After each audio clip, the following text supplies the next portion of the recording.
Hello friends. मैं राजेश वापस से आप लोगों का स्वागत करता हूं आपके अपने यूट्यूब चैनल अल्टीमेट लक्ष्य पे। तो आज मैं आया हूं नवंबर मंथ के करंट अफेयर एनालिसिस के पार्ट 5 को लेकर। इससे पहले मैंने नवंबर मंथ का 4 पार्ट ऑलरेडी डिस्कस कर लिया है और उससे भी पहले जून से लेकर अक्टूबर मंथ तक का करंट अफेयर एनालिसिस ऑलरेडी हमने डिस्कस कर लिया है, जिनका लिंक आपको नीचे डिस्क्रिप्शन में मिल जाएगा। इसके अलावा जो इवनिंग सेशन में जो करंट अफेयर एनालिसिस की जो इंपॉर्टेंट क्वेश्चन वाली सीरीज चल रही है, उसका भी अक्टूबर मंथ तक ऑलरेडी खत्म हो चुका है और इन सारे वीडियोस का लिंक आपको नीचे डिस्क्रिप्शन में मिल जाएगा। ठीक है, या ऊपर राइट साइड जो आई आइकन है ना, वहां से भी आप वीडियोस के लिंक पे डायरेक्टली जा सकते हैं। ठीक है, साथ ही में आप हमारे साथ टेलीग्राम और ट्विटर के साथ भी जुड़ सकते हैं, जो जहां पे आपको वीडियोस के लिंक और पीडीएफ दोनों एक साथ एक ही जगह में इकट्ठे आपको मिल जाएंगी। ठीक है, शुरू करते हैं हम आज का लेक्चर। और जैसा कि हमेशा की तरह शुरू करने से पहले एक मैप क्वेश्चन करते हैं। तो आज का जो मैप क्वेश्चन है, identify this place where the first plastic plant of India will be constructed. तो ये कौन सा जगह है जहां पे इंडिया का पहला प्लास्टिक प्लांट बनाने का मतलब कंस्ट्रक्ट करने का ये सोचा गया है। तो वो है जगत सिंहपुर, जो कि एक डिस्ट्रिक्ट है उड़ीसा में। वहां के एक विलेज है, उस विलेज में हो रहा है। ये कौन सा विलेज है? आपको सीजू एक विलेज बोल के, उस विलेज में इस तरह का प्लास्टिक प्लांट जो इंडिया का पहला होगा वो बनाने का सोचा जा रहा है। ठीक है, इसके साथ ही और भी डिफरेंट और भी तीन जगह में ये प्लांट बनाने का सोचा जा रहा है। बट लेकिन पहला जो प्लांट है वो उसके लिए जो पहला प्लांट बनेगा वो उड़ीसा में बन रहा है, इस जगत सिंहपुर डिस्ट्रिक्ट में। ठीक है, और ये किसके द्वारा लाया जा रहा है? तो ministry of chemical and fertilizers के द्वारा। ये ध्यान दीजिएगा, ये यहाँ के लिए कीवर्ड है आपके लिए। ठीक है, इसके अलावा और भी अलग अलग एरिया है जो है, जैसे आपको असम में जो तिनसुकिया डिस्ट्रिक्ट है ना, यहाँ पे है, आपको देख पा रहे हैं आप।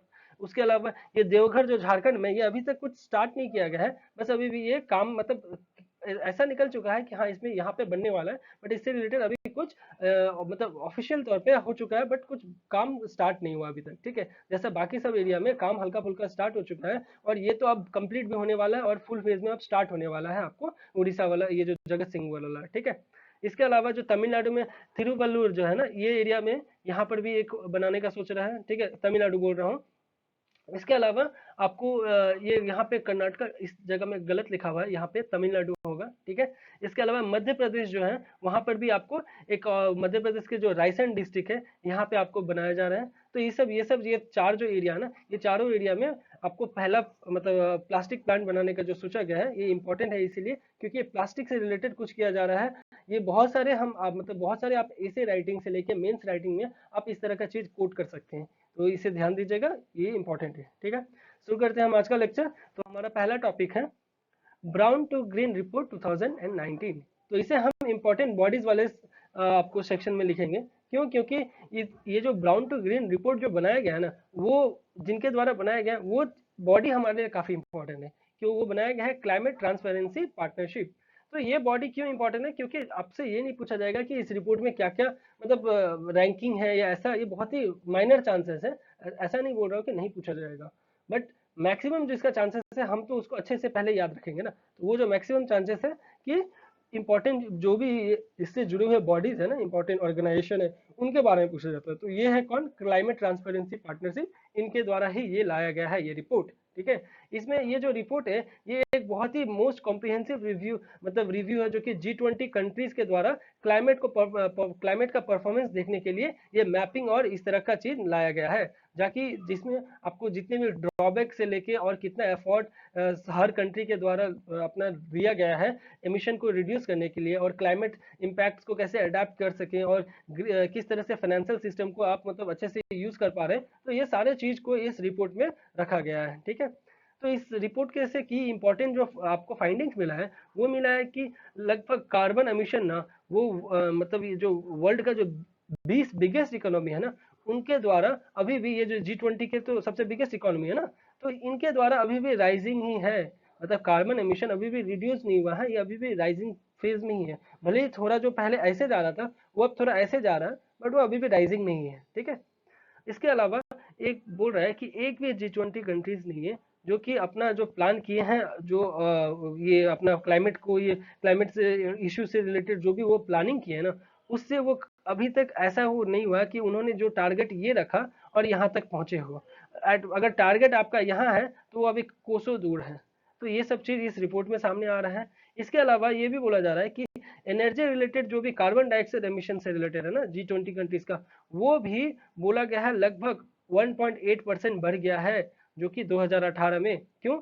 सिर्फ राइजिंग एनर्जी डिमांड, मतलब जिस तरह का एनर्जी डिमांड पूरे इस G20 कंट्रीज में बढ़ रहा है ना, इसके वजह से लगभग 2018 में 1.8%, तो ये फिर से कार्बन डाइऑक्साइड का जो लेवल है ना वो और बढ़ा ही है। तो ये सब चीज को लेके ये इस रिपोर्ट में आया गया है, और काफी ज्यादा मतलब निंदा किया जा रहा है G20 कंट्रीज का, कि वो लोग इतना रिस्पॉन्सिबल, इतना बड़े इकोनॉमी वाले कंट्री होके भी इस तरह का अभी तक अच्छे स्टेप नहीं ले पाए हैं। ठीक है। उसके अलावा ये जो रिन्यूएबल्स जो भी है ना, लगभग पाया गया है कि 25.5% जो है पावर जनरेशन में किया जा रहा है, जो कि सफिशिएंट नहीं है। टोटल ये जो फॉसिल फ्यूल को हटा के ना, वो मैं ये मान रहा हूँ कि मेरे यहाँ पे ये माना जा रहा है कि 25% लगभग जो है ना वो रिन्यूएबल एनर्जी का वो लोग यूज कर रहे हैं, कंट्रीज जितने भी है ये G20 यूज कर रहे हैं। बट वो जो फॉसिल फ्यूल से जो भी वो लोग सोर्स यूज कर रहे हैं ना, वो भी काफी इतना ज्यादा है कि वो अभी भी सफिशिएंट नहीं हुआ है कि जिससे हम क्लाइमेट का जो भी आपको प्रॉब्लम्स है उसको हम सॉल्व कर सके, अपने टारगेट को अचीव कर सके। तो ये सब चीज यहाँ पे इस रिपोर्ट में बताया जा रहा है। ठीक है। बढ़ते हैं हम इसके कुछ और चीज जानने को लेके, जैसे कि इंडिया का स्पेशल इसमें क्या ऑब्जर्वेशन रहा है। तो इंडिया ना ये जो जो भी G20 कंट्रीज है ना, उसमें सबसे ज्यादा एम्बिशियस नेशनली डिटरमाइंड कंट्रीब्यूशन के रूप में आए हैं, क्योंकि ये G20 ये 20 कंट्री में सबसे अच्छा बेहतर जो है हमने ही एक लिया है। जैसे इंडिया कूलिंग एक्शन प्लान, मैंने आपको रिसेंटली पढ़ाया भी था। तो ये सबसे रिलेटेड भी ना इंडिया का बहुत सारे जगह में वैसे ही अच्छा अच्छा अप्रेजिंग किया जा रहा है, हर पूरे वर्ल्ड लेवल पे यूनाइटेड नेशन भी कर रहे हैं। तो हम अच्छे काम कर रहे हैं, बट उतना लेवल में हम भी अभी तक नहीं गए हैं कि हम अपने टारगेट को अच्छे से अचीव कर सके। ठीक है। उसके अलावा ये भी बोल रहे हैं कि इंडिया और चाइना जो है ना वो G20 कंट्रीज का सबसे most progressive energy efficiency policies लाने वाले कंट्रीज हैं। तो ये भी ज्यादा बहुत अच्छी बात है, इंडिया के साथ चाइना, वो भी दोनों ही वर्ल्ड के सबसे मोस्ट पॉपुलस कंट्री हैं। तो ये सब चीज जब एक G20 से जो आया सामने, हम लोग डेवलपिंग नेशन होके भी हम लोग बहुत ज्यादा अच्छा कर रहे हैं डेवलप कंट्री के कंपेयर में। ठीक है। तो ये सब इस रिपोर्ट से आया है, ध्यान दीजिएगा, बस हल्का फुल्का कुछ जान के आपको रट्टे मारने की जरूरत नहीं है। ठीक है। बढ़ते हैं अगले टॉपिक पे, जो कि है एमिशन गैप रिपोर्ट। इसे हम यूएन एंड इट्स बॉडीज वाले सेक्शन में लिखेंगे। क्यों? क्योंकि ये इनके द्वारा, ये जो एमिशन गैप रिपोर्ट है ना, ये United Nation Environment Programme UNEP के द्वारा ही ये रिपोर्ट निकाला जाता है। तो इसीलिए हम इसी बॉडी में लिखेंगे, क्योंकि मेन फंडा है हमको याद रखना। हो सकता है एमिशन गैप रिपोर्ट आपको दे दे कि वर्ल्ड इकोनॉमिक फोरम के द्वारा लाया जा रहा है, या आपको कुछ और दे दे, ऐसा बॉडी जो कि या किसी कंट्री से रिलेटेड दे दे, या कोई NGO से रिलेटेड दे दे, तब उस जगह में आप कंफ्यूजन हो जाएंगे अगर आपको इसका क्लियरिटी ना हो। तो इसलिए मेन जो इस टॉपिक का जो सबसे इंपॉर्टेंट कीवर्ड है आपका इसका बॉडी, कि किससे ये रिलेटेड है, इसका पेरेंट बॉडी कौन है इस रिपोर्ट का। तो ये UNEP, जैसे पिछले वाला का क्या था पेरेंट बॉडी, उसका भी हमने पेरेंट बॉडी ही डिस्कस किया था, यहाँ पर भी वही बात है कि इस तरह का बात। ठीक है। तो एमिशन गैप एक्चुअली है क्या? तो एमिशन गैप ये हुआ कि मान लीजिए आपको टारगेट दिया है आपके फादर ने कि आपको 80% मार्क्स लेके आना है अपने फाइनल सेमेस्टर में, और आप कितना लेके आ रहे हैं 50%।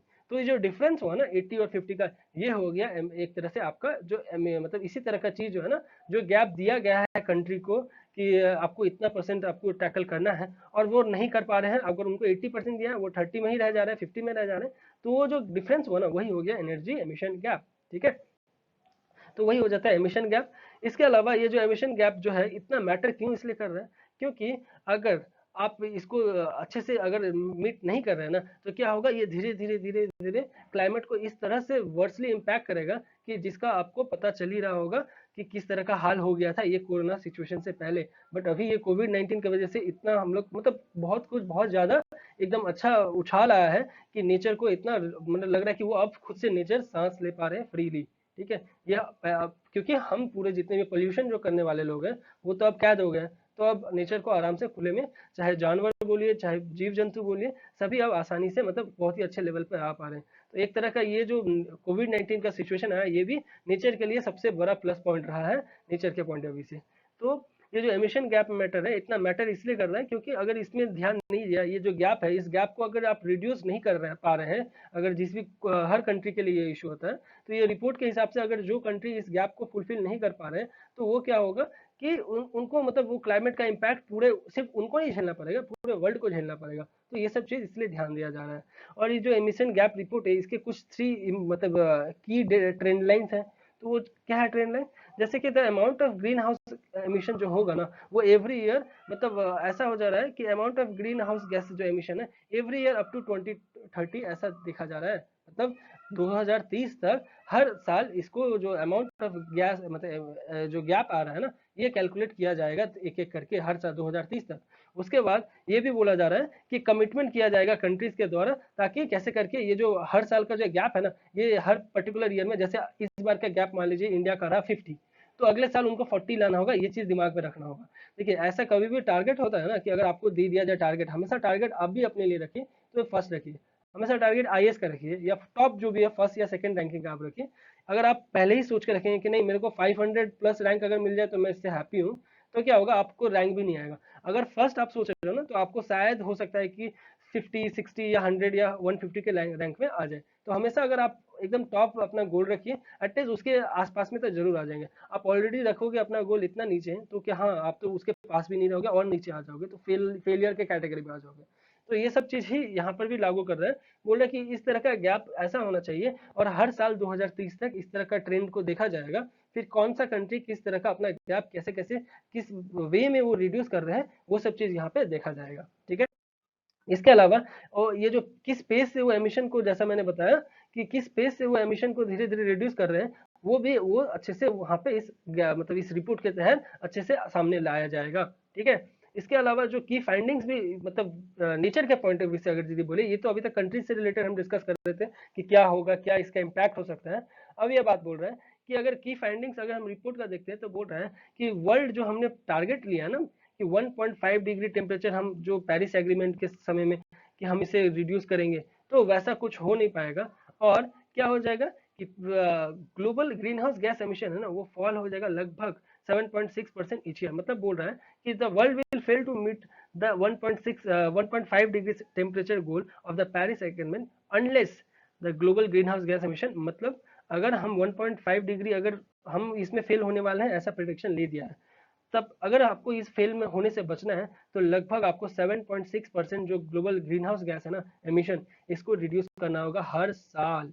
ठीक है, हर साल आप 2020 में 21 में 22 में 23 में हर साल अगर आप जब रिड्यूस करोगे ना 7.6% एटलीस्ट, तब जाके आप 1.5 डिग्री जो हम लोग ने पेरिस एग्रीमेंट के समय में एज्यूम किया है वो ऐसा हम टेम्परेचर को रिड्यूस कर सकेंगे। इसके अलावा जो ग्लोबल टेम्परेचर है ना वो भी बोला जा रहा है कि are set to rise about 3.2 degree by 2100 तक। मतलब 3.2 डिग्री तक बढ़ जाएगा ग्लोबल टेम्परेचर, जो कि अभी 1.5 रिसेंटली बढ़ा है, वो हो जाएगा 3.2 डिग्री 2100 सेंचुरी तक। ठीक है, तो ये भी काफी बड़ा टेंशन वाली बात है। तो ये सब रिपोर्ट से ही तो पता चलता है कि कैसे हमें किस तरह का स्कीम्स, किस तरह का हमें अपना प्रोटोकॉल लेके चलना होगा ताकि हम भी अच्छे से रहे और हमारे एनवायरनमेंट को भी अच्छे से रखें, ताकि हमारे जो फ्यूचर जनरेशन आएंगे वो इससे जिस तरह से हम एंजॉय कर पा रहे हैं वो भी अच्छे से एंजॉय कर पाए हमारे इस नेचर को, है ना। इसके अलावा जो सबसे 4 एमिटर मतलब ये एमिशन फैलाने वाले जो सबसे 4 बड़े कंट्री है ना वो हो गया चाइना, यूएसए, यूरोपियन यूनियन और इंडिया। हम भले चौथे रैंक में आते हैं, ये आपको मैं बता दूं कि हम चौथे रैंक में आते हैं, बट ये 4 कंट्री सबसे ज्यादा फैलाते हैं और ये चारों कंट्री का टोटल जो है ना 55% ऑफ द मतलब ये जो एमिशन है वो हम ही करते हैं। मतलब ये 4 कंट्री ही करते हैं 55%। तो इसलिए ये डेटा के हिसाब से बहुत ही, जितने भी 4 ये सबसे ज्यादा इंपॉर्टेंट ये 4 कंट्री का ही कि इस तरह से मतलब ऐसा ऐसा चीज ये लोग लेके आए ताकि नेचर के लिए फ्यूचर के बारे में सोचा जा सके। यूरोपियन यूनियन के ही ना जर्मनी से जो वो ग्रेटा थुनबर्ग थी, जो छोटी सी बच्ची थी 16 या 15 साल की जो बच्ची थी, उसने जो एक इनिशिएटिव शुरू किया था हर फ्राइडे के दिन अपने जो भी पार्लियामेंट है या जो भी गवर्नमेंट बॉडी उनके सामने स्कूल के बच्चे जाके स्ट्राइक करेंगे। तो इससे रिलेटेड हमने पहले भी बहुत सारा डिस्कशन कर चुका है टॉपिक। तो ये भी उसी तरह का कुछ बोला जा रहा है कि यूरोपियन यूनियन देखिए यहाँ पे इस तरह से आया। तो उसी के अलावा और भी बहुत सारे जगह में इस तरह का बात लेके आ रहा है कि अगर इस गैप को रोका गया तो कल को क्या होने वाला है किसी को कह नहीं सकते, क्योंकि टेम्परेचर लगभग 3.2 डिग्री तक एवरेज बन जाएगा ग्लोबली, जो कि 2100 सेंचुरी तक, जो बहुत ही डेंजरस होगा। ठीक है, अगला टॉपिक है national registry of voluntary organ donors. ठीक है, ये जो नेशनल रजिस्ट्री वाला कंसेप्ट है ना, है ये नेशनल रजिस्ट्री, बट इसे हम स्टेट से न्यूज वाले सेक्शन में लिखेंगे। क्यों?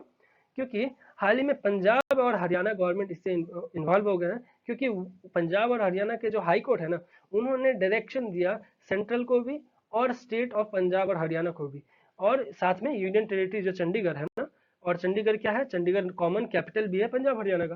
तो इन सारे बॉडीज को यहाँ हाई कोर्ट के द्वारा मतलब डायरेक्शन दिया गया कि आप जल्द से जल्द इम्प्लीमेंट करिए transplant of human organs and tissues act 1994। मतलब इतने दिन से एक्ट चल रहा है पर अभी तक आप इसको इम्प्लीमेंट क्यों नहीं किए हैं अच्छे तरह से, वो भी एक अच्छे स्पिरिट में करिए, क्योंकि ऐसा बहुत सारा पाया गया ऑर्गन्स का बहुत ही बुरा तरीके से बिजनेस चल रहा है और सही तरीके से हो नहीं रहा कुछ भी। तो इस सब से रिलेटेड बहुत सारे केसेस आए हैं, तो ये हाईकोर्ट के द्वारा ये फटकार लगाया गया इन सारे बॉडीज को। ठीक है, तो ये है क्या, इससे रिलेटेड अगर हम कुछ जाने तो ये जो 1994 में जो एक्ट आया था, इसमें ये एक्ट था रिलेटेड ताकि किस तरह से ऑर्गन का डोनेशन किया जा सके डेथ के बाद या जीवित रहते उस समय भी। ठीक है, तो इसीलिए जब मई 2019 में PGIMER है ना, यानी post graduate institute of medical education and research जो कि चंडीगढ़ में, उनको बोला गया कि आप एक कमेटी बनाइए डॉक्टर्स का और उसके बाद बताइए कि किस तरह से मेजर्स और किस तरह से हमें ये एक्ट के तहत हमें बनाना चाहिए, ताकि ये जो हम कैडेवर डोनेशन होता है ना, जो मरने के बाद जो डोनेशन हम लोग लेते हैं ऑर्गन्स का, वो हम अच्छे तरह से प्रमोट कर सकें। ठीक है, क्योंकि अक्सर बहुत सारे लोग घबरा जाते हैं, बहुत सारे बिजनेस मतलब बहुत अलग अलग चीज का सिचुएशन हो रहा है कि बॉडी हॉस्पिटल में मर जा रही है, वहां से बॉडी से पार्ट्स निकाल के उसके बाद बॉडी को दे दिया जा रहा है जो भी उनके रिस्पॉन्सिबल फैमिली मेंबर्स हैं। तो इससे क्या हो रहा है, एक मतलब इलीगल वे में इस तरह का ऑर्गन ट्रांसफर मतलब ऑर्गन्स का बिजनेस भी हो रहा है और सही तरीके से भी नहीं हो रहा है। तो इस सब का रिकॉर्ड सही तरीके से रखने के लिए और किसी के साथ नाइंसाफी भी ना हो और करप्शन को भी रोक सके, तो इसलिए ये हाईकोर्ट के द्वारा ये फटकार लगाया गया। तो ये जो कमेटी बना PGIMER के द्वारा, तो इनके द्वारा जो कमेटी बना, इन्होंने क्या क्या रिकमेंडेशन किया, इन्होंने कहा कि सबसे पहले एक नेशनल रजिस्ट्री ऑफ डोनर्स बनाया जाए। ठीक है, उसके बाद वो जो होंगे वो बायोमेट्रिक बेस्ड होंगे, ऑथेंटिकेशन ऑफ डोनर और रिसिपेंट दोनों के। ठीक है, बायोमेट्रिक बेस्ड होगा मतलब जो बायोमेट्रिक हम देते हैं ना, या तो अपने थंब इंप्रेशन या तो फिंगर्स के इंप्रेशन या अपने आइरिस जो होते हैं ना आंखों का, उसका इंप्रेशन देते हैं, तो ये सब बायोमेट्रिक इंप्रेशन हुआ, इनके पहचान से ही ये इसका ऑथेंटिकेशन होगा डोनर का या रिसिपेंट का। ठीक है, रिसिपेंट मतलब जो वो बॉडी, मान लीजिए किसी का किडनी खराब हो गया या किसी का किडनी को खराब हो गया, उनको किडनी का जरूरत है और किसी के पास एक वो है 2 किडनी होते हैं, तो एक एक्स्ट्रा किडनी जो है वो देना चाह रहे हैं, तो ऐसे सिचुएशन में ये दोनों का बायोमेट्रिक बेस्ड ऑथेंटिकेशन लेना ही पड़ेगा और एक नेशनल रजिस्ट्री ऑफ डोनर्स बनाना पड़ेगा, ऐसा कमेटी के द्वारा सजेशन दिया गया। उसके अलावा उनके द्वारा बोला गया कि ये जो डेटाबेस होगा ना, जितना भी सर्जन और मेडिकल एक्सपर्ट का जो इसमें इन्वॉल्व होंगे इस ट्रीटमेंट इस ट्रांसप्लांटेशन में, तो उनका भी एक जगह में पूरा मेंटेन किया जाएगा कि कौन कौन डॉक्टर और कौन कौन उसमें इन्वॉल्व है, सारे जितने भी सर्जन से लेकर सब कोई, कि वो लोग ही ट्रांसप्लांट कर रहे हैं ना, तो उनका भी रिकॉर्ड होना चाहिए। कल को जाके ये ना बोले कि कुछ जो ऑर्गन से रिलेटेड प्रॉब्लम आया और जिस डॉक्टर का नाम है वो डॉक्टर ही, कौन डॉक्टर किया है किसी को कुछ पता ही नहीं है, तो ये सब रिकॉर्ड भी मेंटेन होना चाहिए। उसके बाद बोला जा रहा है कि जितने भी हॉस्पिटल एंगेज होंगे ट्रांसप्लांटेशन के प्रोसीड्यूर में ना, उनको बायोमेट्रिक सिस्टम का ही यूज करना पड़ेगा और उनको सारा national database of Aadhaar and pan numbers है ना, इनसे कनेक्ट करना पड़ेगा। मतलब देखिए फिंगरप्रिंट्स और ये सब तो ले ही रहे हैं, उसके अलावा आधार और पैन नंबर भी जोड़ना होगा, क्योंकि आज के टाइम में लगभग मैक्सिमम सभी के पास, हर एक आदमी के पास आधार और पैन नंबर तो होगा ही। तो इन दोनों को ज्वाइन करने बोल रहा है जब भी आप ट्रांसप्लांटेशन से रिलेटेड करें। ठीक है, ताकि यूनिकनेस हमें पता रहे और कम करप्शन का चांसेस कम से कम हो। ठीक है, उसके अलावा ये भी बोल रहा है कि मैंडेटरी रहेगा मतलब इन्फॉर्म करना, ये जो भी डोनेशन है, डोनेट कर रहे हैं ना, उनको अच्छे से बताना होगा कि क्या क्या रिस्क इसमें हो सकता है। अगर कोई किडनी अपना डोनेट करना चाह रहे हैं तो उससे क्या क्या रिस्क बढ़ सकता है, हार्ट ट्रांसप्लांट से लेकर कुछ भी, किसी भी तरह का, या कोई एक्सेप्ट कर रहे हैं या दे रहे हैं, तो उनका हॉस्पिटल और डॉक्टर्स का रिस्पॉन्सिबिलिटी होगा, वो भी मैंडेटरी है कि उनको इन्फॉर्म करे सारा चीज को। ठीक है, इसके अलावा ये भी बोला जा रहा है कि जो भी मतलब एक राइट भी देना चाहिए डोनर का, जो मान लीजिए मैं अगर आपको डोनेट करना चाह रहा हूँ, तो मुझे ये राइट भी मिलना चाहिए कि लास्ट टाइम तक जब भी, अब जैसे मुझे 2 दिन के बाद सर्जरी करने का मुझे टाइम दिया, अगर मैं 2 दिन के बाद भी जस्ट सर्जरी से 1 घंटे पहले भी अगर मैं बोल दूं मैं नहीं देना चाहता, तो मुझे ये राइट होना चाहिए। ये राइट इस बिल के तहत मतलब इस कमेटी ने ये सजेस्ट किया कि ये राइट देना पड़ेगा। ठीक है, उसके अलावा ये भी बोल रहा है कि ये कमेटी के द्वारा ये भी सजेस्ट किया गया कि एक वेट पीरियड भी होना चाहिए, मतलब कूलिंग पीरियड की तरह, कि वापस से जो भी डोनेट कर रहे हैं उनको थिंक कर सके कि हम मैं दूं या नहीं दूं। ठीक है, मतलब एक तरह का मतलब टाइम पूरा दिया जा रहा है, ऐसा ना हो कि बाद में जाके उनको अफसोस हो या उनको कुछ और तरह का प्रॉब्लम्स आ जाए और फिर अलग माइंड से चले जाए। तो ये सब चीज एक राइट के तौर पे देने का बात बोला जा रहा है। उसके बाद बोल रहा है कि a lump sum monetary reimbursement भी होना चाहिए, डोनर को देना चाहिए, कि मान लीजिए कोई इंसान अगर किडनी या कुछ अपना बॉडी ऑर्गन डोनेट कर रहा है, तब उनको कुछ अमाउंट भी देना चाहिए ताकि वो जो ट्रांसपोर्टेशन में जो खर्च हुआ है ना वो उनको मिल सके। उसके अलावा एटलीस्ट 50,000 के लगभग में जब वो डिस्चार्ज होते हैं ना तो उनको देना चाहिए। ठीक है, तो ये सब चीज यहाँ पे इस कमेटी के द्वारा सजेशन किया गया। इसके अलावा एक और आखिरी जो चीज है कि उन्होंने ये भी कहा कि एक सिस्टम भी बनाना चाहिए कि मेडिकल इंश्योरेंस भी होना चाहिए डोनर के लिए, कि कल को जाके उन्होंने तो एक अच्छा सोच के उन्होंने डोनेट तो कर दिया, बट उनको कल को कुछ खतरा हो गया मेडिकली, तो उनको पास भी एक होना चाहिए मेडिकल इंश्योरेंस भी, उनको इसी में ही मिलना चाहिए। तो ये सब चीज सारा चीज जो कि इस कमेटी के द्वारा आपको सजेस्ट किया गया। ठीक है, अगला टॉपिक है red Atlas action plan map. ये एक एटलस है जो कि और सी फ्लोस चेन्नई, इनसे रिलेटेड हम अभी डिस्कस करेंगे और ये इनको हम मिनिस्ट्री ऑफ अर्थ साइंस में लिखेंगे, क्योंकि ये जो सी फ्लोस चेन्नई है ना इनके द्वारा ही एज अ पेरेंट बॉडी निभाया गया है। ठीक है, तो हुआ ये न्यूज में इसलिए था क्योंकि हाल ही में वाइस प्रेसिडेंट जी हैं जो वेंकैया नायडू जी, उन्होंने ये रिसेंटली अनवील किया, मतलब इनका इनॉग्रेट किया क्या चीज का, तो red Atlas action plan map.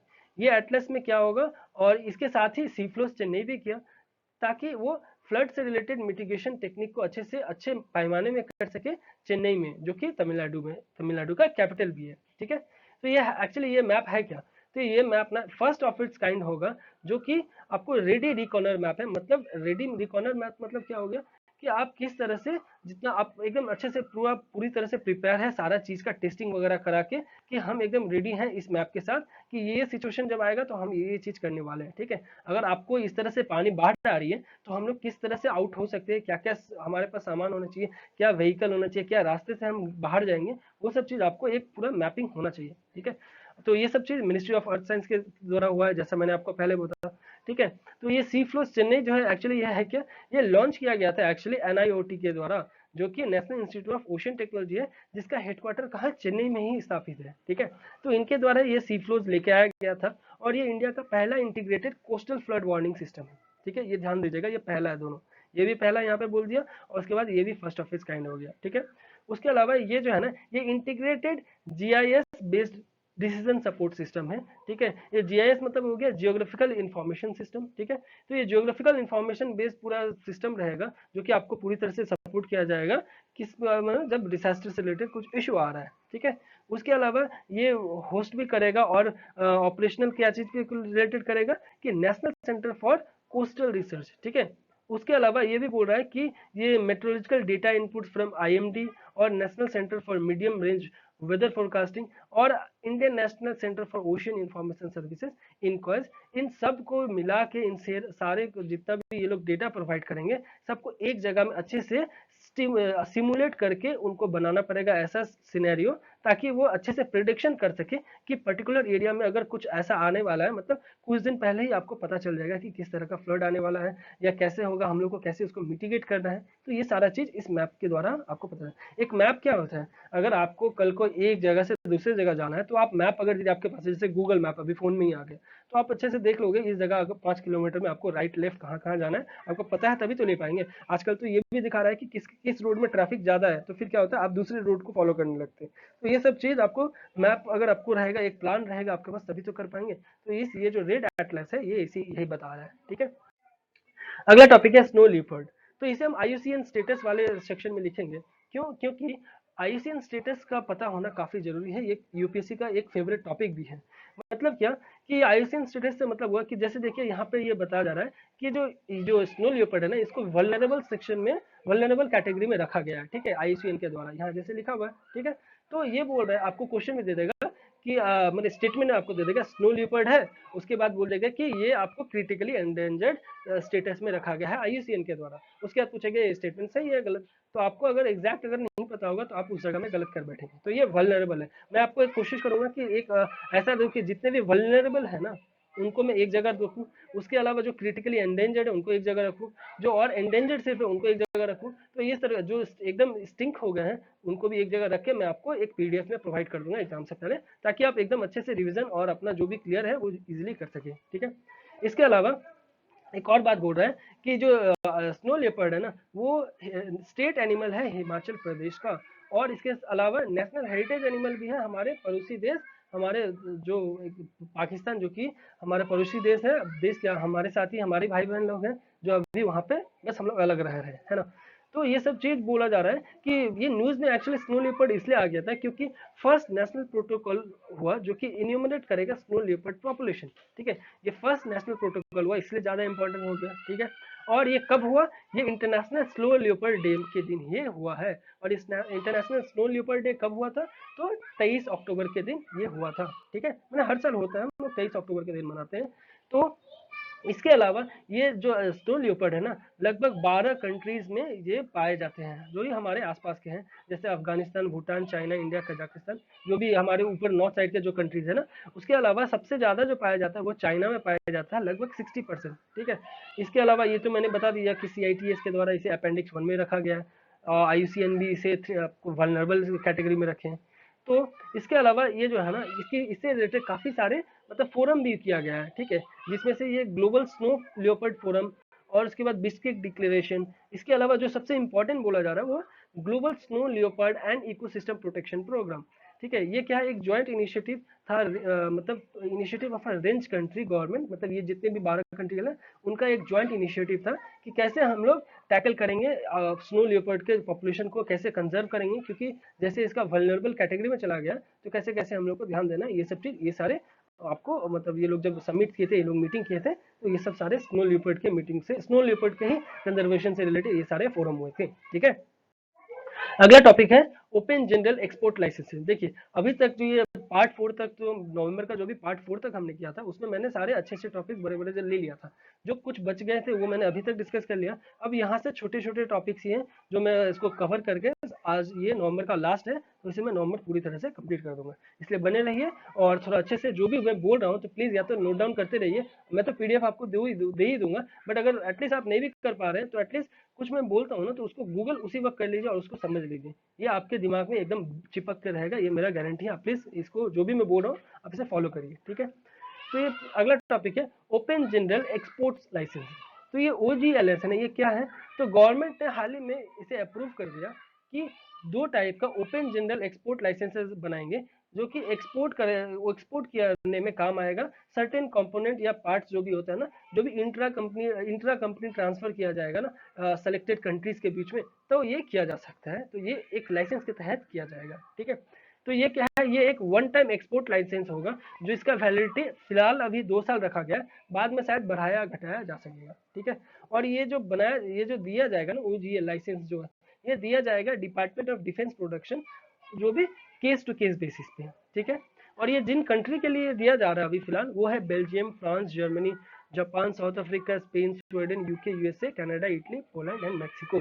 ठीक है, ये सब कुछ आपको याद रखने की जरूरत नहीं है, बस आप थोड़ा ध्यान रखिए कि हाँ ये सारे कंट्रीज है, इसमें क्या नहीं है उसको थोड़ा अच्छे से देख लीजिए, बाकी आपको कुछ करना नहीं है। जैसे यहाँ चाइना है नहीं, ठीक है, उसके बाद रशिया यहाँ पे है नहीं, जिसके साथ हम लोग बहुत रिलेशन मैंने जो हमेशा हमारे साथ न्यूज में बने हुए हैं, बट वो कंट्रीज यहाँ पे नहीं है, तो ये सारे हमारे लिए इंपॉर्टेंट है। जैसे वही रशिया नहीं है यहाँ पे, चाइना नहीं है यहाँ पे, उसके बाद आप आशियन कंट्रीज में देखिए यहाँ कौन नहीं है, एक जापान तो आपको खाली इधर मिल गया, बाकी उसके साउथ ईस्ट एशियन कंट्रीज है वो यहाँ पे नहीं है। तो ये सारे चीज ये OGLs के रिलेटेड है, थोड़ा आप इसके बारे में जान के रखिए। ठीक है, और ये भी बोल रहा है कि जो इनको ये लाइसेंस के लिए अप्लाई करना चाहेंगे उनके पास इंपोर्ट एक्सपोर्ट सर्टिफिकेट होना मैंडेटरी है, तभी जाके वो अप्लाई कर सकते हैं। ठीक है, इसके अलावा एक और बात बोल रहे हैं कि जो भी कंप्लीट एयरक्राफ्ट या कंप्लीट पूरा एक तरह से बैन रखा है, जो अनमैन्ड UAV होता है ना, जो भी ड्रोन्स बोलते हैं, तो उनका एयरक्राफ्ट और UAV जो भी हो ना, उनको एक तरह से पूरा जो भी अगर कोई कंपनी चाह रहे हैं कि उनके लिए भी एक्सपोर्ट करने का आपको लाइसेंस चाहिए, तो वो उनको इस OGL में नहीं मिला जाएगा। ठीक है, अगर आपको एक्सपोर्ट करना है एयरक्राफ्ट या अनमैन्ड एयर व्हीकल, तो आप उसको एक्सपोर्ट करने के लिए आपको यहाँ पे लाइसेंस नहीं मिलेगा, आपको कुछ और रास्ता फॉलो करना होगा, बस ये OGL के तहत में नहीं मिलेगा। ठीक है, अगला टॉपिक है 10 लीग। ये 10 लीग 2019, ये क्या है? फर्स्ट एवर इंडिया और उज्बेकिस्तान का ये ज्वाइंट एक्सरसाइज है, तो ये फर्स्ट एवर है, इसलिए ज्यादा इंपॉर्टेंट हो गया हमारे इस बार के एग्जामिनेशन के लिए, क्योंकि ये फर्स्ट टाइम ऐसा कुछ हुआ है। ठीक है, इसके अलावा अगला टॉपिक है, अच्छा हाँ, इसका जो कैपिटल है ताशकंद है, हमने अभी स्टार्टिंग में कुछ पढ़ा भी था ताशकंद डिक्लेरेशन से रिलेटेड, ये काफी ज्यादा इंपॉर्टेंट में न्यूज में रहता है, तो प्लीज इसे भी ध्यान रखिए कि ताशकंद से कुछ पास्ट भी हमारा जुड़ा हुआ है इससे, हो सके तो प्लीज हमारा हिस्ट्री से रिलेटेड कुछ कोई हमारे बहुत ही फेमस पर्सनालिटी है जो ताशकंद से जुड़े हुए हैं, तो हो सके तो प्लीज इसे एक बार रिकॉल करिएगा। और या ताशकंद डिक्लेरेशन से रिलेटेड भी हम किस कंट्री से जुड़े हुए हैं ये भी थोड़ा रखिएगा कि 3 कंट्री वहाँ पे इन्वॉल्व है, एक्चुअली बोला जाए तो 4, क्योंकि उज्बेकिस्तान भी तो है वहाँ पे। ठीक है, 4 कंट्रीज इस ताशकंद डिक्लेरेशन से जुड़े हुए हैं। प्लीज एक बार आप रिवीजन कर लीजिए, आपके लिए बहुत ही अच्छा रहेगा। ठीक है, अगला टॉपिक है what is elasto caloric effect. ये इलास्टो कैलोरिक इफेक्ट जो है ना, ये क्या है ये पूछा जा रहा है, क्योंकि ये रिसेंटली न्यूज में बन गया था।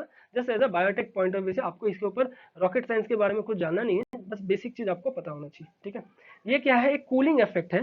ये तब होता है जब आप रबर बैंड या कुछ ऐसा लिए ना, आप उसको पूरा ट्विस्ट कर दिए, ठीक है, उसके बाद वापस से अनट्विस्ट करते हैं ना, तो एक कूलिंग इफेक्ट वहां पे प्रोड्यूस होता है, उसी को कहते हैं इलेक्ट्रो कैलोरिक इफेक्ट। ठीक है, तो उसी कूलिंग इफेक्ट को कहते हैं इलेक्ट्रो कैलोरिक इफेक्ट। ये कैसे काम करता है, जब आप मान लीजिए ये ट्रांसफर ऑफ हीट वर्क करता है कब, जब आप जैसे जो रेफ्रिजरेंट होता है ना फ्लूइड, वो कंप्रेस और एक्सपैंड होता है, तब वो कूलिंग का काम करता है ना। ये तो आप जानते हैं रेफ्रिजरेंट का जो प्रॉपर्टी है, जो आपको एसी या आपको फ्रिज रेफ्रिजरेटर में जो चीज होते हैं कि वो कंप्रेस या एक्सपैंड इस तरह का होता है, तब जाके वो एक जो फ्लूइड है ना, रेफ्रिजरेंट फ्लूइड, वो अपने हिसाब से काम करती है। ठीक है, तो ये रबर के केस में क्या होता है कि आप जैसे रबर को स्ट्रेच करते हैं ना, तो वो क्या होता है, जैसे आप एक रबर था इतना छोटा, ठीक है, आप उसको स्ट्रेच करके इतना बड़ा कर दिए। जैसे ही इतना बड़ा किया तो ये सराउंडिंग का जो हीट है वो अब्जॉर्ब कर लेगा, और जब आप वापस से उसको रिलीज करेंगे ना, तो क्या करेगा, वो जो हीट लिया वो वापस से रिलीज करेगा, तो वो उसको कहते हैं अपने आप को कूल करना। तो वो ग्रेजुअली फिर धीरे धीरे कूल होगा, तो यही हो गया कूलिंग डाउन। तो इसी को कहते हैं इलेक्ट्रोकैलोरिक इफेक्ट। इसका कहाँ पर स्पेशली ये यूज किया जा सके, इसका एप्लीकेशन, तो ये स्पेशली एयर कंडीशनर्स और ये रेफ्रिजरेंट्स होता है ना जो फ्रिज वगैरह में, ये सब क्या होगा, तो ये जो अभी लिक्विड हम लोग यूज करते हैं ना, जो भी कंप्रेसर और ये सब जो यूज करते हैं, बहुत ही डेंजरस होता है जब ये आपको एनवायरमेंट में ओपनली आ जाते हैं, और वही क्या करते हैं, ग्लोबल वार्मिंग और बहुत सारे डेंजरस चीज जो है उसको हार्नेस पूरा तरह से करते हैं। ठीक है, तो ये सबसे बचा जा सकेगा अगर यदि हम ये इलेक्ट्रोकैलोरिक इफेक्ट को अच्छी तरीके से ये इस तरह का रबर या इस तरह का चीज को हम यूज कर सके। ठीक है, अगला टॉपिक है national council for promotion of Urdu language. ये एनसीपीयूएल है, बहुत ही इंपॉर्टेंट बॉडी है, क्योंकि ये ऑटोनोमस बॉडी है, बट ये एमएचआरडी के अंदर में आता है। ठीक है, और ये department of secondary and higher education के अंदर, मतलब वही एमएचआरडी के अंदर ही आता है, जिसे बनाया गया था 1996 में। ठीक है, ताकि उर्दू लैंग्वेज को अच्छे से डेवलप किया जा सके, उसको प्रोपेगेट किया जा सके। ठीक है, और ये जो काउंसिल है स्टार्ट हुआ था कहाँ से, दिल्ली से। ठीक है, इसके अलावा एक और बात बोल रहा है कि इसका जो नेशनल नोडल एजेंसी फॉर ये जो है ना, ये नेशनल नोडल एजेंसी है प्रमोशन ऑफ उर्दू लैंग्वेज पे। ठीक है, तो ये भी थोड़ा ध्यान दीजिएगा कि उर्दू लैंग्वेज से रिलेटेड हमारे पास कुछ ऑटोनोमस बॉडी भी है हमारे कंट्री में। ठीक है, अगला टॉपिक है GAGAN enabled mariners instrument for navigation and information, Gemini device. ये जेमिनी डिवाइस भी बहुत ज्यादा इंपॉर्टेंट है, और हमारे मछुआरे भाइयों के लिए तो काफी ज्यादा इंपॉर्टेंट है। चलिए बढ़ते हैं और इसको पढ़ते हैं, उसके बाद फिर देखते हैं क्यों इंपॉर्टेंट है। ठीक है, तो ये एक डिवाइस है जो कि क्या करेगा, सीमलेस और इफेक्टिव डिसेमिनेशन करेगा of emergency information and communication disaster warnings का। ठीक है, डिसास्टर से रिलेटेड अगर वार्निंग्स अगर देना हो ना, तो ये डिवाइस में बहुत ही अच्छा काम करने वाला है। स्पेशली जो भी फिशिंग जोन्स है ना, और जो ओशन स्टेट फोरकास्ट है ना, ये सब चीज में बहुत काम आएगा फिशरमैन के लिए। ठीक है, जैसा मैंने बोला, क्यों, क्योंकि वो क्या करते हैं, लगभग 10 से 12 किलोमीटर दूर चले जाते हैं। जैसे ये अगर यदि तट है ना, ये अगर यदि हमारा ये कोस्टल हो गया एरिया, तो ये हो गया कोस्टल एरिया, ये कम से कम 10-12 किलोमीटर दूर चले जाते हैं अपना, मतलब समुद्र में तो पता नहीं चलता है ना, तो धीरे धीरे वो फिशिंग करते करते इतने दूर चले जाते हैं कि यहाँ पे अगर कोई और इंटरनेशनल कंट्री है, उस उनके जो इकोनॉमिकल जोन है ना उसमें चले जाते हैं, तो क्या होता है, वहाँ के जो भी नेवल फोर्स है वो उनको पकड़ लेते हैं। तो ये सब चीज से बचने के लिए, इसके अलावा एक और चीज बात है, ये तो एक कास्ट हुआ, उसके अलावा अगर मान लीजिए वो काफी दूर है और इस तरफ से बहुत ही स्पीड में साइक्लोन आ रहा है, तो क्या होगा, उनको तो पता नहीं चल रहा है ना, तो क्या होगा, वो साइक्लोन क्या होगा, उसमें वो डूब जाएंगे और वहीं पे मर जाएंगे। तो ये सब चीज से बचने के लिए ये जेमिनी डिवाइस लाया जा रहा है, स्पेशली फिशरमैन को ध्यान देते हुए। ठीक है, तो ये क्या करेगा एक्चुअली में, ये जो गगन सैटेलाइट है ना, हमने जो इसरो के द्वारा जो छोड़ा गया था, वो क्या होगा, एक हम लोग मोबाइल में जो ब्लूटूथ का है ना कम्युनिकेशन, उसके माध्यम से जो भी फिशरमैन है ना, वो गगन सैटेलाइट डायरेक्टली वहां से एक्सेस कर सकेंगे। क्योंकि ये ऐसा तो नहीं है मोबाइल नेटवर्क आपको मिलेगा समुद्र के एकदम 10 किलोमीटर 20 किलोमीटर के बाद, तो वहां पे वो सैटेलाइट के द्वारा गगन सैटेलाइट यूज करते हुए वो इस तरह का ये जो एप्लीकेशन है ना जेमिनी डिवाइस, इसको यूज करेंगे ब्लूटूथ के कम्युनिकेशन के हेल्प से, कि वो अपना एक्सेस कर सकेंगे अगर यदि किसी तरह का कुछ इमरजेंसी वाला सिचुएशन बन रहा है तो। ठीक है, इसके अलावा ये जो जेमिनी डिवाइस है ना, इसके बारे में अगर जानेंगे तो ये जो है ना, ये बनाया गया है इनक्वाइज बोल के एक ये है कंपनी, जिसका आपको फुल फॉर्म हो गया Indian national centre for ocean information services. तो इनके द्वारा ही ये एक मोबाइल एप्लीकेशन डेवलप किया गया है। ठीक है, जो कि लगभग 9 रीजनल लैंग्वेज जो है ना, उसमें ये आपको बताया जाएगा। 9 रीजनल लैंग्वेज क्यों लिया गया है बताइए तो? क्योंकि 9 ही स्टेट्स हैं जो कि कोस्टल बाउंड्री को टच करते हैं, इसीलिए ये 9 रीजनल लैंग्वेज में ही आया जा रहा है, ध्यान दीजिएगा। हो सकता है ये आपको बोल दे 8 लैंग्वेज पे है या 5 लैंग्वेजेस पे है, तो या 22 लैंग्वेजेस पे ही है, तो क्योंकि 22 लैंग्वेज क्या शेड्यूल लैंग्वेजेस है, तो ये सब चीज़ पे ध्यान दीजिएगा, ये सब कीवर्ड बन सकते हैं। उसके अलावा ये जो डिवाइस है ना, इसको डेवलप किया गया है इनक्वाइस, और जैसा मैंने पहले बोला, पर इनक्वाइस ही अकेला नहीं है, उसके साथ एयरपोर्ट अथॉरिटी ऑफ इंडिया भी इन्वॉल्व है, ठीक है। एयरपोर्ट AAI जो, ये भी इन्वॉल्व है। बट ये जो डिवाइस को जो मैन्युफैक्चर किया गया ना, इलेक्ट्रॉनिकल, उसका इलेक्ट्रॉनिक डिजाइन वगैरह, वो किया गया है एक प्राइवेट कंपनी जो कि बैंगलोर का है, MS Accord, ठीक है, जो कि एक मेक इन इंडिया प्रोग्राम के तहत बनाया गया है, ठीक है। अगला टॉपिक है, जैसे अभी हमने पढ़ा उर्दू लैंग्वेज से रिलेटेड, तो ये एक नेशनल काउंसिल है for promotion of Sindhi language, जिसे लगभग बनाया गया था 1994 में, ठीक है। और ये भी बनाया गया था सोसाइटी रजिस्ट्रेशन एक्ट 1860 के अंदर, ठीक है, और ये भी MHRD के अंदर ही है। तो ये जो दोनों काउंसिल है, ये काफी ज्यादा मिलते जुलते हैं, थोड़ा ध्यान रखिएगा, ठीक है। बढ़ते हैं अगले टॉपिक की तरफ, जो कि है coalition for disaster resilient infrastructure, CDRI। तो ये न्यूज में इसलिए था क्योंकि हाल ही में क्या हुआ कि लीडर्स डायलॉग हुआ, जो कि ब्रिक्स जो भी है ना, ब्रिक्स जो भी हमारा इंपॉर्टेंट जो ऑर्गेनाइजेशन है, उनके लीडर्स के बीच में एक डायलॉग हुआ, चल रहा था बिजनेस, मतलब ब्रिक्स का बिजनेस काउंसिल और न्यू डेवलपमेंट बैंक का डायलॉग चल रहा था, ठीक है, उनके लीडर्स के बीच, ये ब्रिक्स कंट्रीज के लीडर्स के बीच। तो उस वक्त क्या हुआ, मोदी जी ने वहां पे प्रस्ताव रखा, क्या चीज का, कि आप लोग भी ज्वाइन करें हमारे डिजास्टर रिसिलेंट इंफ्रास्ट्रक्चर, ये जो प्रोग्राम है इसमें ज्वाइन करें। तो ये है क्या आखिर? तो ये जो है ना, आपको collision for disaster resilient infrastructure, इसको मोदी जी ने 2000 सितंबर 2019 में ही लॉन्च किया था, UN secretary general climate action summit, जो कि न्यूयॉर्क में हो रहा था, वहीं पर ये CDRI को लॉन्च किए थे मोदी जी ने। तो उसी को ही ज्वाइन करने के लिए बोला जा रहा है। अभी ब्रिक्स समिट में जैसे ही फिर से मिले, तब ये ब्रिक्स से रिलेटेड जो काउंसिल मेंबर्स है ना, जो भी लीडर्स थे, उनको मोदी जी के द्वारा अप्रोच किया गया कि आप लोग भी इसको फिर से इसका एक पार्ट बनिए, ठीक है। तो ये क्या है ये पार्ट? तो ये CDRI जो है ना, एक प्लेटफॉर्म है जो कि नॉलेज और जनरेट करेगा, एक्सचेंज करेगा जो भी मेंबर्स बॉडी है, कि कैसे डिजास्टर और क्लाइमेट रिसिलेंस इंफ्रास्ट्रक्चर बनाया जा सके, ठीक है, और कैसे हम इससे डील भी करें डिजास्टर से रिलेटेड, ये आपस में हम लोग और अच्छे से सलाह करके डिस्कस कर सकें। तो ब्रिक्स का कौन कौन मेंबर है वैसे? तो ब्रिक्स में ब्राजील आ गया, काफी बड़ा कंट्री है, रशिया काफी बड़ा कंट्री, इंडिया तो है ही, चाइना काफी बड़ा कंट्री है, साउथ अफ्रीका भी काफी इंपॉर्टेंट कंट्री है, भले उतना बड़ा नहीं है। तो ये सारे कंट्रीज अगर जब इस तरह का डिस्कशन करेंगे, तो कुछ ना कुछ अच्छा लेके आ सकेंगे डिजास्टर मैनेजमेंट से रिलेटेड। तो इनके सामने भी एक प्रस्ताव लेके आया गया था, ठीक है। अगला टॉपिक है स्कोजोटेक्स। तो ये स्कोजोटेक्स का फुल फॉर्म है Shanghai cooperation organisation joint exercise on urban earthquake search and rescue. तो ये फिर से एक डिजास्टर मैनेजमेंट से रिलेटेड ही एक टॉपिक है। देखिए इतने सारे डिजास्टर मैनेजमेंट से रिलेटेड जो आ रहे हैं ना करंट अफेयर्स का टॉपिक, तो प्लीज आपको एक जगह बना के रखिए, तो ताकि आप डिजास्टर मैनेजमेंट का जब एग्जाम होगा ना, जो भी आपका मेंस के टाइम में, तो आप वहाँ पे ये सब आप जितने अच्छा ये सब चीज को जब यूज करेंगे ना, तो आपको हर एक मतलब स्टेटमेंट के लिए आपको एक एक मार्क्स आप ऐड करते हुए चले जाएंगे, ठीक है। तो इसलिए काफी ज्यादा इंपॉर्टेंट है। और ये शंघाई कोऑपरेशन ऑर्गेनाइजेशन से रिलेटेड तो हमने शायद ये तीसरी या चौथी बार SCO से रिलेटेड डिस्कस भी कर रहे हैं, ठीक है। तो इसका जो लेटेस्ट एडिशन है ना, वो कि इंडिया में हुआ स्कोजोटेक्स का, तो इसलिए और ज्यादा ये इंपॉर्टेंट है इस बार के लिए हमारे लिए। हाँ, और ये जो इंडिया में हुआ, तो ये होस्ट किसके द्वारा किया गया था? तो NDRF के द्वारा किया गया था, यानी जो हमारे नेशनल डिजास्टर जो रिसोर्स एंड ये जो होता है ना रेस्क्यू जो वाले हैं, उनके द्वारा ही, जो रेस्क्यू फोर्स है ना, इनके द्वारा ही किया गया था, ठीक है। ताकि ये जो, क्योंकि ये जुड़ा हुआ भी किससे है, ये joint exercise on urban earthquake and rescue से ही जुड़ा हुआ है। तो ये एक रेस्क्यू बॉडी है, रेस्क्यू ऑर्गेनाइजेशन ही है, जिसका रेस्क्यू से रिलेटेड ही मीटिंग होना चाहिए। तो NDRF जो कि हमारे कंट्री का जो है, उनके द्वारा ये होस्ट किया गया था, ठीक है। इसके अलावा ये जो मेन फोकस किया गया था कि कैसे करके टेस्ट किया जा सके रीजन में, कैसे कैसे कौन सा रीजन कितना प्रिपेयर्ड है, ठीक है। तो ये सब चीज को लेके इस मीटिंग में ये सब चीज डिस्कस हुआ था। और शंघाई कोऑपरेशन ऑर्गेनाइजेशन के हैं, तो आप जानते हैं SCO के कितने बॉडीज हैं, SCO के कौन कौन मेंबर्स है, ये जरा बता दीजिए प्लीज कमेंट बॉक्स में, कि SCO में टोटल कितने मेंबर्स हैं, और हम कब इसे ज्वाइन किए हैं SCO को, क्या हमारे साथ कोई और भी ज्वाइन किए हैं? तो ये सारी चीज आप एक बार प्लीज गूगल कर ले, अगर आपको नहीं पता है। अगर पता है तो प्लीज कमेंट बॉक्स में फटाफट लिख दे, ठीक है। अगला टॉपिक है सीरियस फ्रॉड इन्वेस्टिगेशन ऑफिस। तो SFIO एक आपको ऑफिस है, उससे रिलेटेड थोड़ा जानेंगे, क्योंकि ये न्यूज़ में बना हुआ था। तो ये क्या है? तो इसे ये बनाया गया था ये मिनिस्ट्री ऑफ कॉर्पोरेट अफेयर्स के अंदर एमसीए के अंदर बनाया गया था, ठीक है, जिसका स्पेशली काम होगा इन्वेस्टिगेट और प्रोसिक्यूशन से रिलेटेड काम करना। किसके ऊपर? जो भी व्हाइट कॉलर फ्रॉड होता है ना, व्हाइट कॉलर फ्रॉड मतलब आपको जो ब्राइबरी या पोंजी स्कीम्स वगैरह में जो फंस जाते हैं ना, जैसे माल्या या इस सब से रिलेटेड, या पोंजी स्कीम्स जो वेस्ट बंगाल में अभी शारदा वगैरह जो ट्रस्ट से रिलेटेड हुआ था, तो ये सब एक तरह का जो व्हाइट कॉलर फ्रॉड है, ठीक है, कोई क्रिमिनल केसेस से रिलेटेड नहीं है। तो इन सब से रिलेटेड डील करने के लिए ना जो कॉर्पोरेट अफेयर मिनिस्ट्री है, उन्होंने एक ऑफिस का गठन किया, सीरियस फ्रॉड इन्वेस्टिगेशन ऑफिस, ठीक है।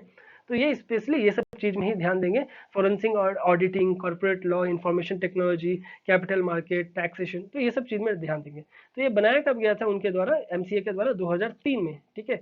और ये किस कमिटी के रिकमेंडेशन में बनाया था? तो नरेश चंद्र कमेटी, इंपॉर्टेंट है, ध्यान दीजिएगा कि नरेश चंद्र कमेटी के द्वारा ही ये सजेशन दिया गया था एमसीए को कि आप इस तरह का कुछ ऑफिस बनाएं, ठीक है। और इनको स्टैट्यूटरी पावर मिला है कंपनी एक्ट 2013 से, ठीक है। देखिए ये 2003 का बॉडी है, 2003 में से स्टेबलाइज किया गया था, बट रिसेंट जो इसको स्टैट्यूटरी दिया गया वो कंपनी एक्ट 2013 से दिया गया है, ठीक है। अगला टॉपिक है शाला दर्पण पोर्टल। तो ये शाला दर्पण पोर्टल क्या है? ये शाला क्या है? ये पाठशाला का शाला है, ठीक है, ध्यान दीजिएगा। पाठशाला बोलते हैं किसको? विद्यालय या स्कूल जिसको बोलते हैं ना पाठशाला, तो वही पाठशाला का ये शाला दर्पण पोर्टल है। और ये स्कूल से रिलेटेड, एजुकेशन से रिलेटेड, तो ये ऑफकोर्स ये एमएचआरडी मिनिस्ट्री के अंदर होगा, ठीक है। ये एक्चुअली है क्या? ये एक ई गवर्नेंस स्कूल ऑटोमेशन है, ठीक है। ई गवर्नेंस स्कूल ऑटोमेशन मतलब एकदम इलेक्ट्रॉनिक वे में, डिजिटाइज वे में स्कूल को ऑटोमेट कैसे किया जा सकेगा, मैनेजमेंट कैसे किया जा सकेगा, इससे रिलेटेड ये कहाँ पे किया गया है? जो नवोदय विद्यालय समिति है ना, न्यू दिल्ली का, वहाँ पे ये किया गया है, ठीक है। वहाँ पे एंड टू एंड जो ई गवर्नेंस स्कूल ऑटोमेशन होगा ना, और मैनेजमेंट सिस्टम, वो सिर्फ वो शाला दर्पण इसी पोर्टल से किया जाएगा, ठीक है। उसके अलावा जो भी इंफॉर्मेशन होगा ना, जितने भी गवर्नमेंट स्कूल का और एजुकेशन ऑफिसेस का, वो ऑनलाइन ही इसी आपको पोर्टल में रखा जाएगा, जो कि हर कंटिन्यूस प्रोसेस में हर दिन देखा, मतलब टैली भी किया जा सकेगा, मतलब किया जाएगा, ठीक है। अगला टॉपिक है नेशनल वाटरवे 2।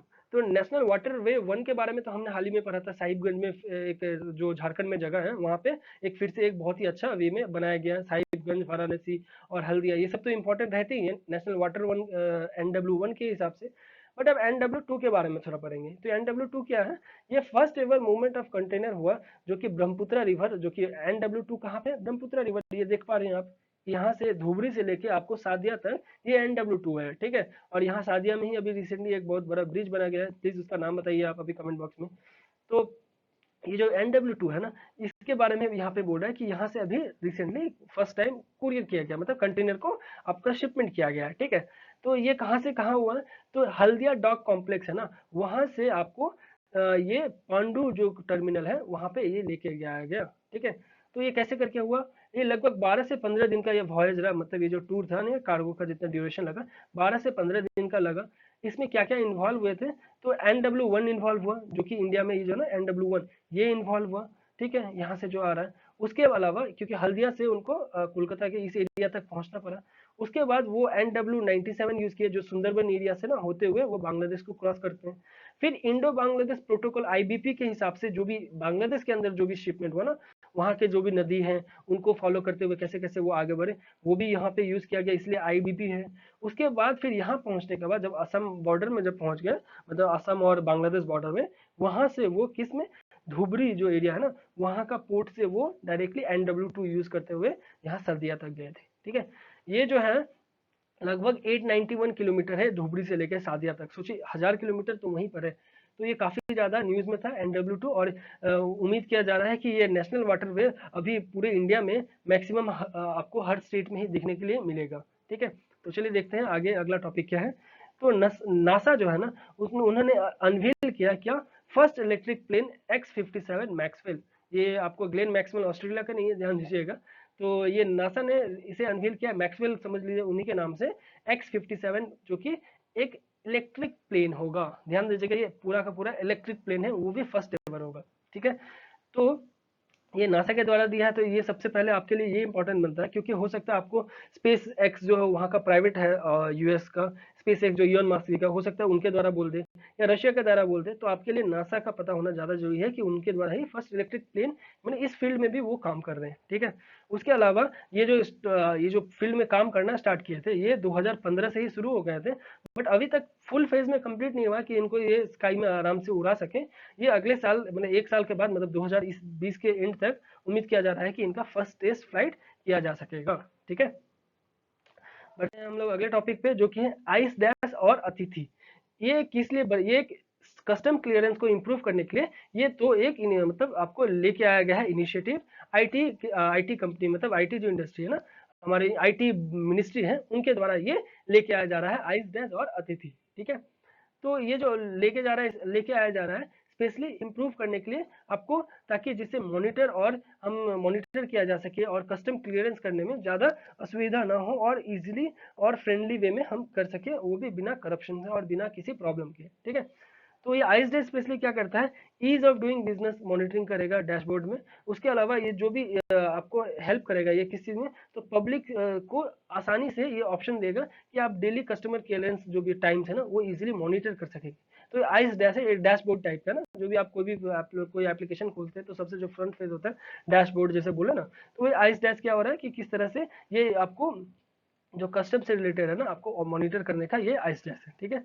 अगला अतिथि ऐप है। तो अतिथि ऐप मतलब जो भी फॉरेनर्स हुआ कोई आ रहा है ना या कुछ इस तरह का, जब हैसल फ्री उनको मिलेगा फास्टर क्लियरेंस, तभी तो वो अच्छे से अच्छा एयरपोर्ट और जो भी पोर्ट से रिलेटेड है वो बार बार विजिटर या टूरिस्ट जो भी है उनको जब इस तरह का सुविधा रहेगा तब तो वो बार बार आना चाहेंगे, कुछ कुछ अपना इम्पोर्ट या एक्सपोर्ट या बिजनेस से रिलेटेड करना चाहेंगे। तो ये सब चीज ये अतिथि ऐप और आइस डैश आपको कस्टमर क्लियरेंस से रिलेटेड है, तो ध्यान दीजिएगा, ठीक है।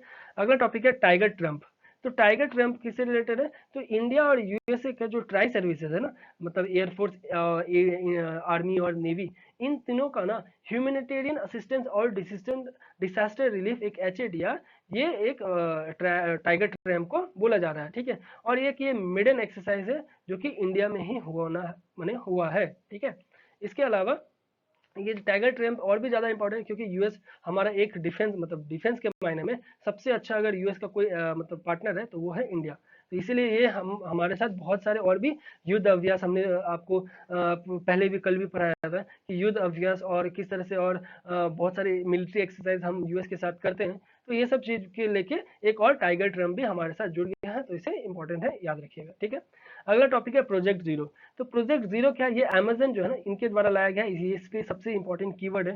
हो सकता है फ्लिपकार्ट या आपको कोई और बॉडी दे दे, कोई और ऑर्गेनाइजेशन का नाम दे दे, तो ये अमेजन के द्वारा लाया गया था। क्योंकि अमेजन धीरे धीरे आपने देखा कि इनका इतना अच्छा इनका शेयर्स बढ़ रहा था, बट क्या हुआ धीरे धीरे रिड्यूस होने लगा क्योंकि बहुत सारे जो इनको डिफेक्ट्स पाया गया कि कस्टमर को मिल रहा है, बहुत सारे इनके पास कंप्लेन आया कि कस्टमर को मिल रहा है या तो डिफेक्टेड माल, या नहीं तो ऐसा हो रहा है कि उनको वो क्वालिटी सेम, मैंने वो जो क्वालिटी पिक्चर्स में आ रहा है वो उसमें नहीं है, डुप्लीकेट चीज आ गया। तो ये सबको डील करने के लिए ना अमेजन ने प्रोजेक्ट जीरो इनिशिएटिव लॉन्च किया, जो कि ब्लॉक करेगा जो भी इस तरह का काउंटरफिट गुड्स हो रहा है ना उनके प्लेटफॉर्म में। तो इस तरह का जो भी अच्छा क्लोनिंग बना रहे हैं, डुप्लीकेट सामान दे रहे हैं, फटे छिटे कुछ दे रहे हैं, तो ये सब चीज को हटाने के लिए अमेजन ने प्रोजेक्ट जीरो लॉन्च किया, ठीक है।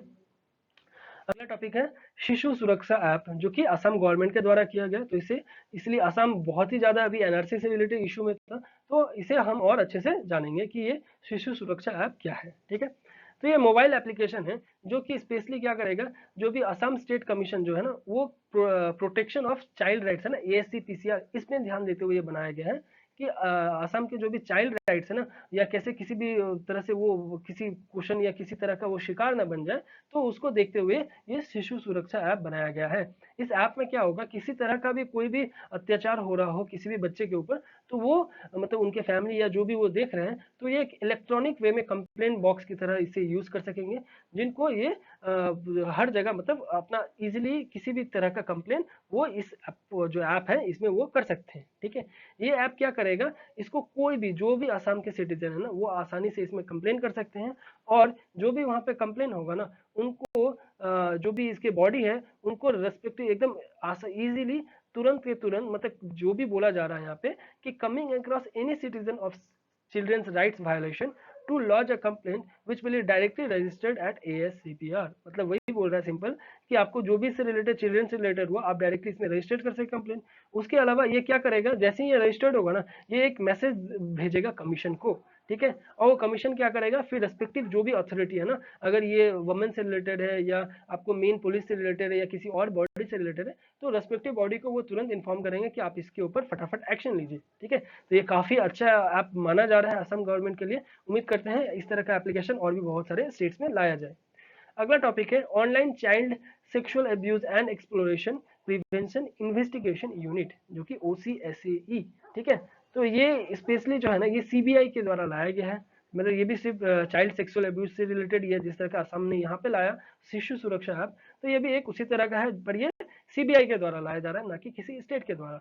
ये क्या करेगा, CBI दे रहा है ऑप्शन कि आप इस तरह का ऑनलाइन एक मतलब इस तरह का जो है ना, ऑनलाइन चाइल्ड सेक्सुअल अब्यूज से रिलेटेड कुछ भी हो, आप एकदम हमें वहां पे कंप्लेन कर सकते हैं, ठीक है। वो फिर जो मेन ये जो काम करेगा, ये एजेंसी किसके अंदर काम करेगा, स्पेशल क्राइम जोन दिल्ली में जो है ना, उस एरिया में ये स्पेशली ये एप्लीकेशन काम करने वाला है कि कोई भी इससे रिलेटेड प्रॉब्लम हो, आप हम लोग को कंप्लेन करिए, हम लोग वहाँ पे स्पेशली एक्शन लेंगे, ठीक है। ये और भी एक बात बोल रहा है कि it will also prove the offences covered under IPC के अंदर जो भी प्रॉब्लम हो रहा है ना, कोई भी कंप्लेन आएगा उसको भी ये लोग देखेंगे, जो कि जैसे आप prevention of children from sexual offences act या इंफॉर्मेशन टेक्नोलॉजी एक्ट या और भी बहुत सारे जो भी लॉज हैं, उसके तहत भी जो भी आएगा ना, उनको भी ये इस मतलब इस जो ऑनलाइन जो OCSAE है, इसमें वो कंप्लेन उस तरह से कर सकते हैं, ठीक है।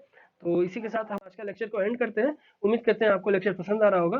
प्लीज़ आ रहा है तो लाइक शेयर करना ना भूलें, और जितना ज़्यादा हो सके आप लोग रिवीजन करते रहें।